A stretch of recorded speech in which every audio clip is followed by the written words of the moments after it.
Tiniyak ng Land Transportation Franchising and Regulatory Board na may nakahandang programa at tulong ang pamahalaan para sa mga tsuper at operators na hindi nakapag-consolidate sa ilalim ng PUV Modernization Program.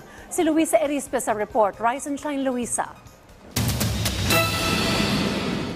Habang patuloy ang pag-usad ng PUV Modernization Program, may ilang mga tsuper at operator na tila sumuko na lang.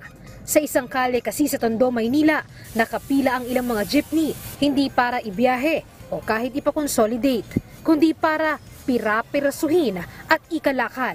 Si Mang Napoleon, naabutan namin na nagpapakahoy ng 2 unit ng jeepney. Sabi niya, binenta lang ito sa kanya ng ilang mga tsuper noong katapusan ng Abril dahil tapos na ang palugit na deadline para sa consolidation. Hindi na raw makabiyahe yung mga iba. Kaya binebenta na lang nila para mapakinabangan. Parang tulong na lang sa kanila, lalo na wala sila ng hanap buhay, mga pang-super. Sabi pa ni Mang Napoleon, Enero pa nagsimula na may nagbebenta sa kanya. Hindi na nga raw niya mabilang sa daliri ilan na ang ipinakahoy at ibinenta sa junk shop. Sa halagang higit 20,000 piso maibebenta ang isang unit ng jeepney kapag ito ay para sa kalakal o pagkakahoy. Kung tutuusin, mas maliit ito kumpara sa kikitain sana ng isang tsuper kung siya ay makakabiyahe pa. Pero sabi nga ng ilang mga nagbebenta ng kanilang mga unit, mas makabubuti nang may kitain pa rin kesa itapo na lang. Pero sabi naman ng Land Transportation Franchising and Regulatory Board, hindi naman masasabing sayang ang jeepney kahit hindi ito na-consolidate. Hindi lang ito makakabiyahe, pero kung papasa naman sa Philippine Standard, pwede pa rin itong iparenta o gamitin na pang pribado. Ang inalis lang naman natin sa kanila is yung prangkisa at yung karapatan nilang kumuha ng pasahero. Pero pwede silang maging cargo jeep, pwede silang private jeep. Para naman sa mga tsuper at operators na talagang hindi nagpa-consolidate at nawalan ng jeepney, may programa din ng gobyerno para sa kanila.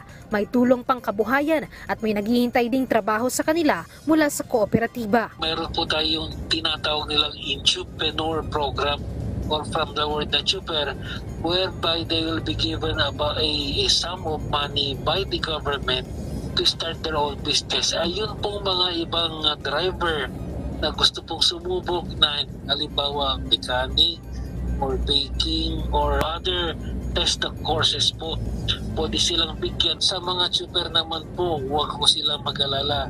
Kasi ngayon itong mga jeepneys ng kooperatiba, 16 hours po yan. 2 hours shift po para mabawi po yung mga puhunan. Bakante po yung second shift. Ngayon po, dito nila kinukuha yung mga driver ng mga operator na hindi na-consolidate. Sa datos ng LTFRB, 81% ang kabuuang bilang ng nagpa-consolidate sa buong bansa. Madaming humabol noong April 30, lalo na sa NCR na dating nasa 55% pero tumaas sa 62%. Dahil dito, naayos na rin nila ang mga ruta para sa mga consolidated jeepney. Ang ilang ruta na kaunti o walang nag-consolidate, ibibigay na sa ibang mga nag-consolidate. Hindi pa nanguhuli sa ngayon ang LTFRB na mga jeepney na hindi consolidated. Pero posibleng ituturing na silang kolorum at isa-isa na silang sisitahin sa kalsada. Sometime like May 8, then we will be issuing orders for them to stop, to cease and desist from plying the streets po. Then pag hindi pa rin po tumigil, doon na ho kami definitely manghuhuli. For those who did not consolidate na bumiyahe, the penalty is 1 year suspension sa driver, 50,000 pesos sa jeepney plus impounded. Luisa Erispe para sa Pambansang TV sa Bagong Pilipinas.